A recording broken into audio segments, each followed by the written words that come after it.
Sailing Unlimited. Hello, Americans. This is Orson Welles. This radio show is brought to you by the men and women of Lockheed and Vega. I'm speaking to you from the main waiting room at the LaGuardia Airport, New York City. The date, by the way, is February 1st, 1946.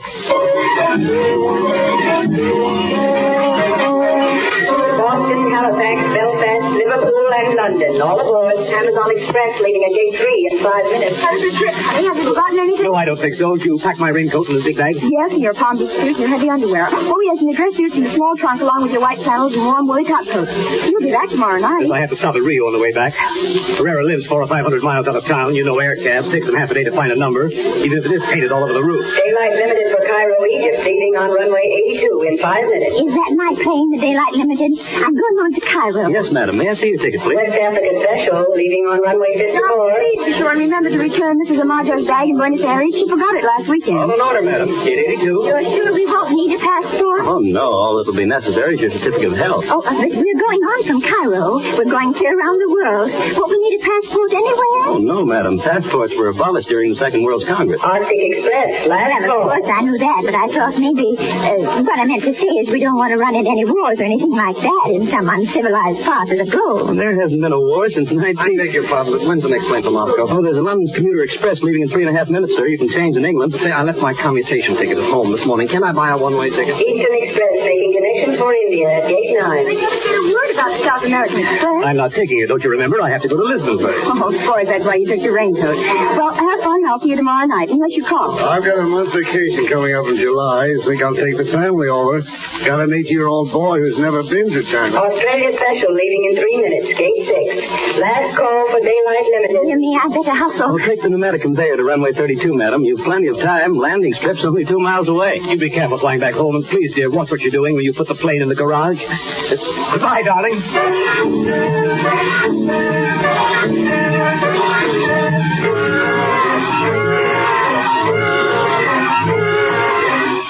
1946. Honolulu's an overnight hop from Chicago.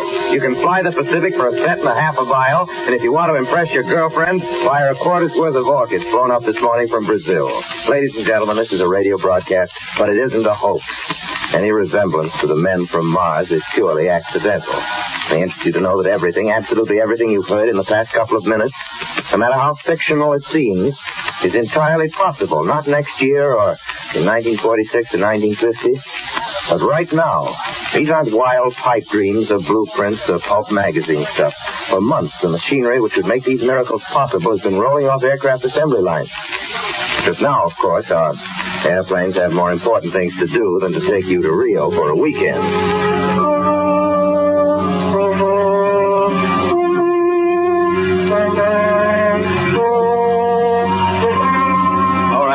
You know what to do? Sure. Down the funnel. Letter written. Hold your hats, gentlemen.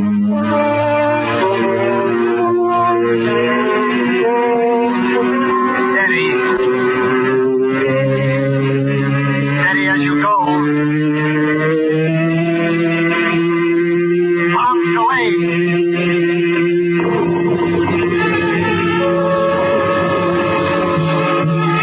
All right, Jackson. That Jap battleship is one dead shot. That's it, gang. Everybody bail out. Orders. How about you? Take care of yourself. Don't worry about me.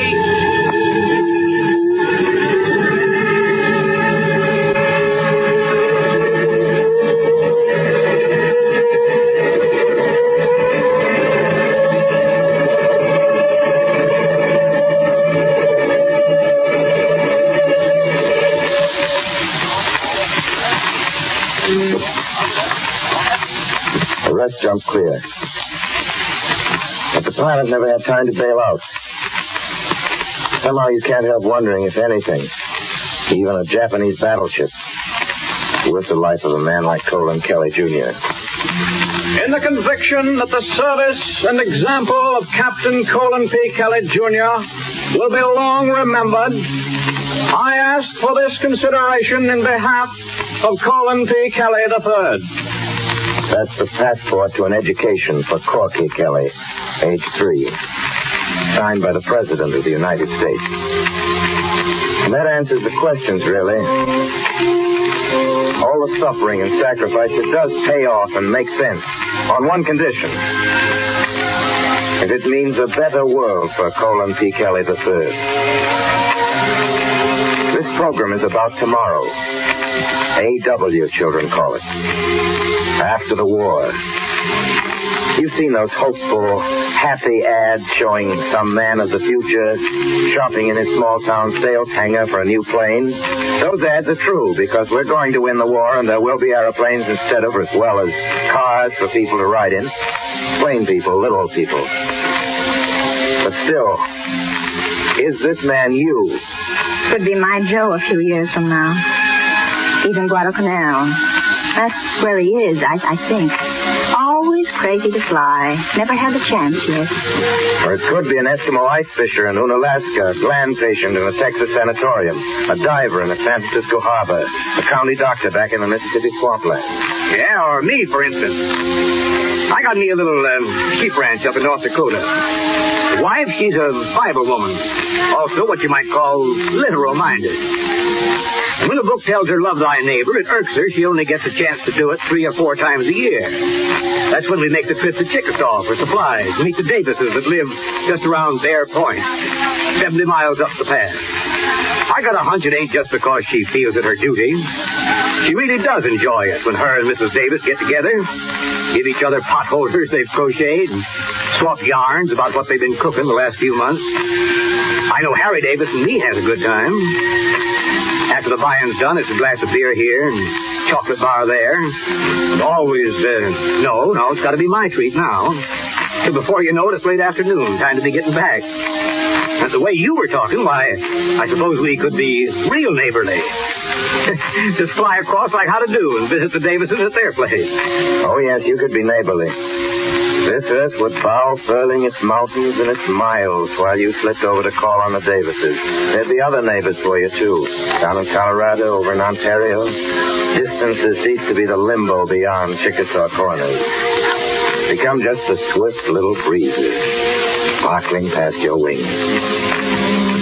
The advertisement, that picture of the man, whoever he is, buying his little plane, becomes an expanding dream. The transports, tomorrow's work planes, flying that Eskimo to the University of Chicago, speeding death to the bedside of that country doctor's patient.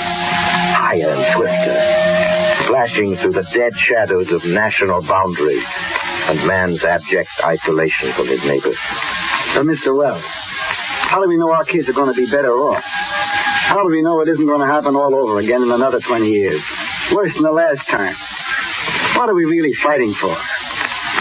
Well, that's the biggest question in the world. Which doesn't mean we shouldn't try to answer it. Please turn to page 3 of Time magazine for November 9th, 1942. Got it? Mm-hmm.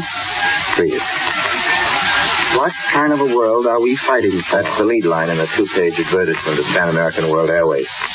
Herewith we present a statement written for Americans and people throughout the world by the Most Reverend William Temple, the Archbishop of Canterbury. The structure of life as we knew it before the war has already been profoundly modified. How far do we want to restore it if we can? I offer these suggestions as a goal to aim at immediately. Every child should find itself a member of a family housed with decency and dignity, so that it may grow up in a happy fellowship unspoiled by underfeeding or overcrowding, by dirty and drab surroundings or by mechanical monotony of environment.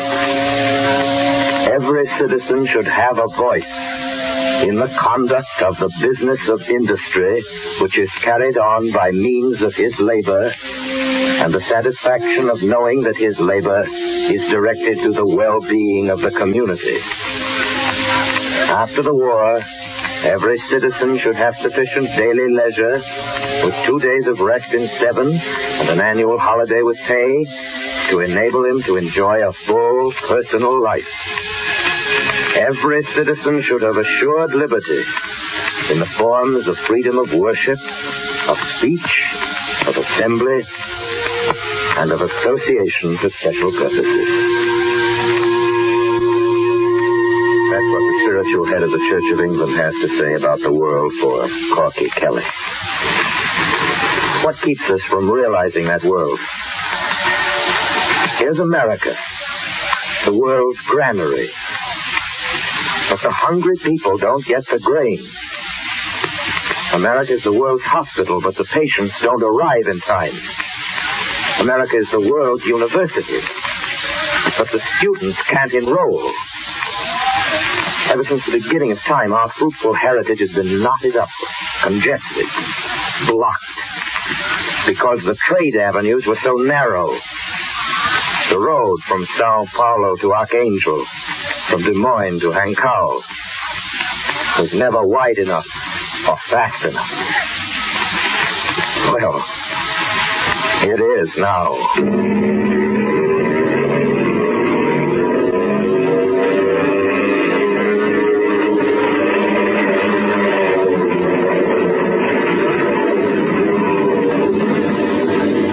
That sound many times on this program. It's a simple sound effect. We've tried to make it more than that. We nominate that noise as a flag for the future. A trumpet call announcing tomorrow. The day to come when the bomb sights are dismantled and the guns are taken off and the steel armor removed and man, the common man whose century this is to be, rebuilds his cities. Tomorrow. Just between us, Corky, I'd swap lifetimes with you, sight unseen.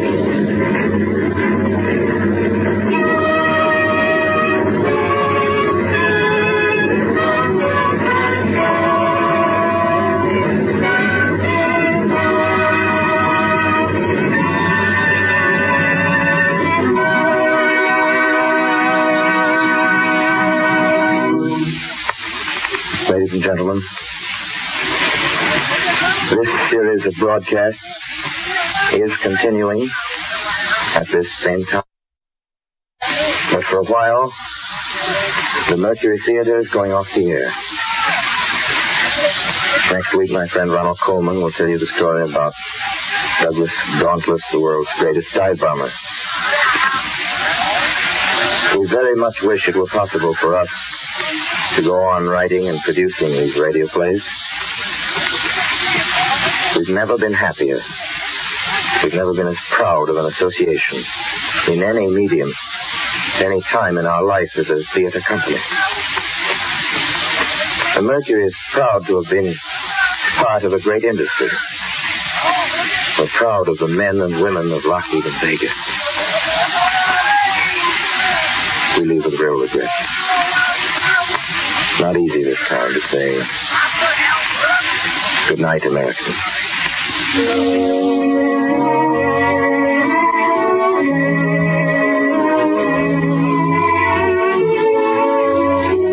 This program has come to you from the Lockheed and Vega Aircraft Corporations of Burbank, California. Be with us again next Monday night when Ronald Coleman tells the story of the Douglas Dauntless. This is the Columbia Broadcasting System.